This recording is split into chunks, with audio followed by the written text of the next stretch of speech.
Hello, YouTube family. It's your girl, Brittany Williams, with my thoughts.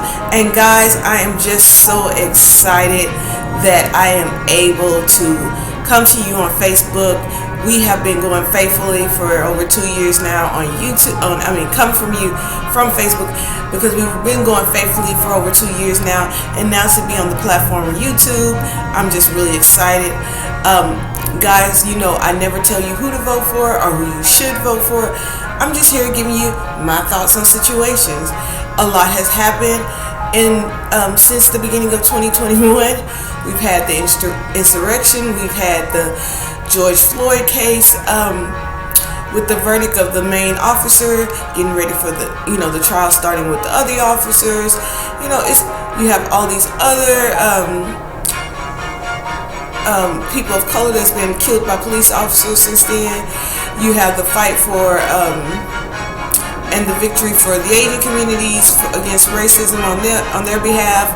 You had the fight and the victory for the LGBTQ plus X community with new legislation for them within the first 100 days of Biden's presidency. You got a lot of that's going on. Children are back part-time with school, not full.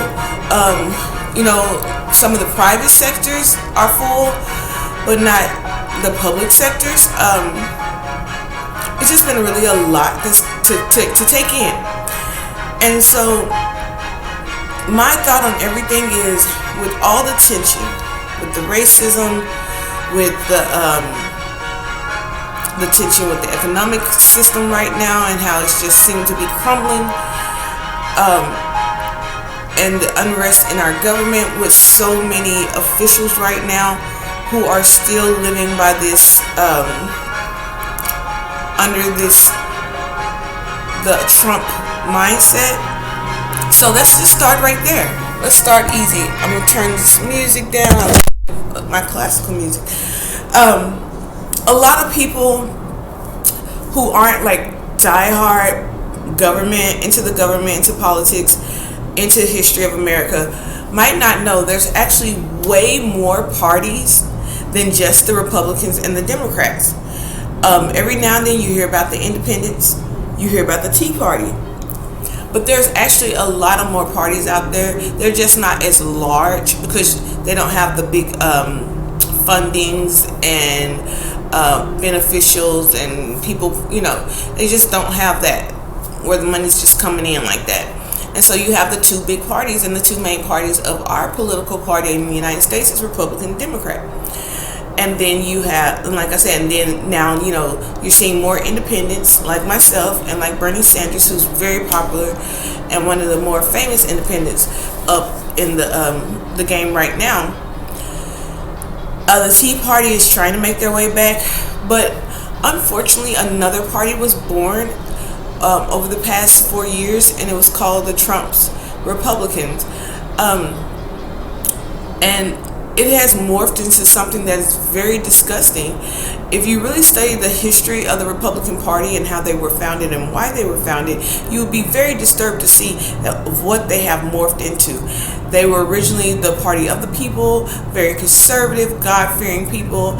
A lot of people of color were Republicans, originally Republicans, and even during the slave time, you will see that a lot of people of color were Republicans. They were not Democrats. And if you do the history during the time of the Civil War, right after Lincoln's time, you will see that's when the big flip of people of color switched over to Democrats from Republicans, and you'll find out why they did the big leap, and you would be really shocked about the whole situation. But just little history fact, most people of color, when the political parties were formed and started, were Republicans. They were not Democrats.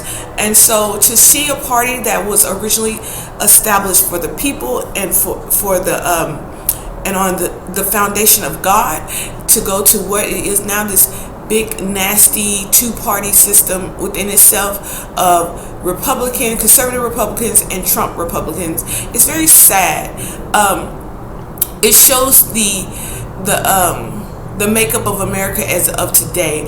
You can see that our government really needs to rethink itself. It needs to revamp what it wants to be perceived as and what it's truly, the true morals of it is, because this is not America and this is not how it should be done. At the same time, it is America. What Trump did, and I've said this before, is Trump came in and he uncovered where over the centuries America has a nasty habit of, instead of dealing with a situation, they just covered it up with a blanket or put a band-aid over it. And Trump allowed all those people who had been pacified away or tucked away in a corner, tucked away in the mountains and the hills, and their voice just muffled. He allowed them to have a voice again. He allowed them to be free to hate, free to do what they wanted to do, say what they wanted to say, behave in the manners that they wanted to. And that's why we ended up with January the 6th. That's why we're still seeing him have rallies even now, this past week in Malargo, where he's still saying that the election was rigged, the election he was stolen. That's why we're seeing the legislators of Texas and Georgia making laws and fighting for laws to restrict voters' rights. This is what happens when you don't really deal with the situations. You see what they call that vicious cycle. And our job is, as Americans, to show the rest of the world that just because the people who hold a seat at the time feel that they have the right to do that, don't mean that represents America as a whole. This is why I always say it's important to make sure you vote during your local election cycle, because these are the people that are making the laws. The president is only a spokesperson for America. He or she is the face of America. That's basically it. Congress makes the decision. Congress has the last say. Congress can veto anything that the president wants to pass. Just like in your state, the state legislator can veto anything that the governor wants to pass. Prime example, in the state of Arkansas, a bill was passed to allow children to receive transgender medications to do sex change, aka hormones, estrogen or testosterone at early ages. Governor Asa Hutchinson came back and he vetoed it. He said that it should not pass. Children should not be receiving hormone treatments. Later on, the Arkansas legislator would come back and re-veto him and make it into a law that they could. So guys, it is very important that you are aware of what's going on in your state and city politics. Guys, I'm never going to tell you who to vote for. I'm never going to tell you what to vote for. I'm just here to give you my thoughts on stuff. We have to stay informed. It is a must. We have to stay informed. Right now, a lot of money is being poured out. It is that time of the year where the governors are signing budgets, where they are allocating funding. We want to make sure that money makes it to where it's supposed to go. I'm very proud to live in Seattle, Washington, because Washington, one of the laws we did pass was 1050, make sure I'm saying the numbers right, where we do have now police reform, removing all military tactics, chokeholds, military gear from police officers, requiring training on how to de-escalate when interacting with a person with disabilities of mental levels, or a person that is of color going to a non-lethal solution versus pulling a gun and shooting them. So I'm very proud of them. I'm very proud of finding out on last night from one of my union sisters from 1199 Northwest that the transparency law with the health was passed, where employers have to be more transparent with their employees about what's going on in the health system. And I like that, because that can also be used for caregivers, because a lot of times we are going into people's homes. Most of the time we're going to people's homes unaware of what the situation is that we're walking into.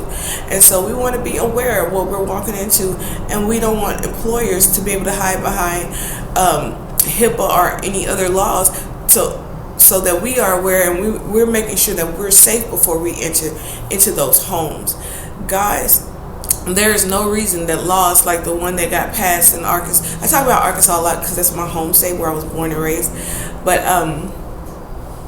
during the time that Trump came into office, ex-President Trump came into office, I can't remember, I think it was either 2016 or 2017, Arkansas passed a bill that with the platter saying more transparency in the government, and what was underneath it was actually an extension for the term limit for the Arkansas legislators to serve. So you can't just go by what you see on the top of these bills. Please actually read them. Educate yourself. Take the time. YouTube is so amazing now because you have people who literally on YouTube will go and break an entire bill down now, so that you'll be educated on what you're voting for. Guys, you can literally go on there and just Google your state and Google your state legislation, and they'll tell you about each person that's representing those districts, and they'll tell you how to find what district you live in, because you need to know, wow, what district I lived in. As I just moved, it was important that I found out, because I no longer lived in the district that I used to live in, and where I was already familiar and aware with my senators and representatives on a first name basis. Now I have to relearn and refamiliar who these people are that's in this area that I'm living in. Guys, it is so important that you're aware of what's going on and know the truth. Don't just buy anything at face value. Do your research. I know a lot of people are. This is a quite long video. I'm sorry, guys, but I really got to do a lot of catch up. The vaccines came out. There was a lot of pushback with Pfizer at first because it was having so many hiccups. But like with anything new, it's trial and error. And after talking to some of the wisdom trees that I sit under, there was a lot of pushback during the time that the flu vaccine was released, because there were so many side effects, because you're introducing something new to the body system, and whenever you introduce something new to the system, it's going to take a minute to get used to it. It's just like when you're eating a new food, your body's like going to have to take a minute to get used to it. And so it's baby steps, guys. It really is. There's some people like me, I can eat peanuts all day, but there's a little girl at church, she eats peanut, she's going to the hospital. Each vaccine works differently in each body. My dad took the Pfizer and perfectly fine. I took Moderna, I'm perfectly fine. One lady I know took Johnson and she's perfectly fine. Do your research. Find out what's best for you. But we have to protect each other. Remember what I told you in my one video on Facebook. If you haven't watched any of my videos, you have to go back on Facebook now and try to pull them up. But remember, we have to be completely shielded. The vaccine is only part of the shield. I take my daily vitamin, my zinc, my C. I take my once a day women vitamins. I take my vitamins, guys. Take your vitamins. Wash your hands. Take your vaccine. Wear your gloves. You want to take your sanitizing and wear your face mask. You got to do the whole thing. You got to eat, as the word would say, you got to eat the whole bread. You got to do all parts of the shield for it to act. You got to have all parts of the shield for you to actually be protected and actually protect the people you encounter. So guys, I am so elated to be on YouTube, and guys will talk to you later. Love you.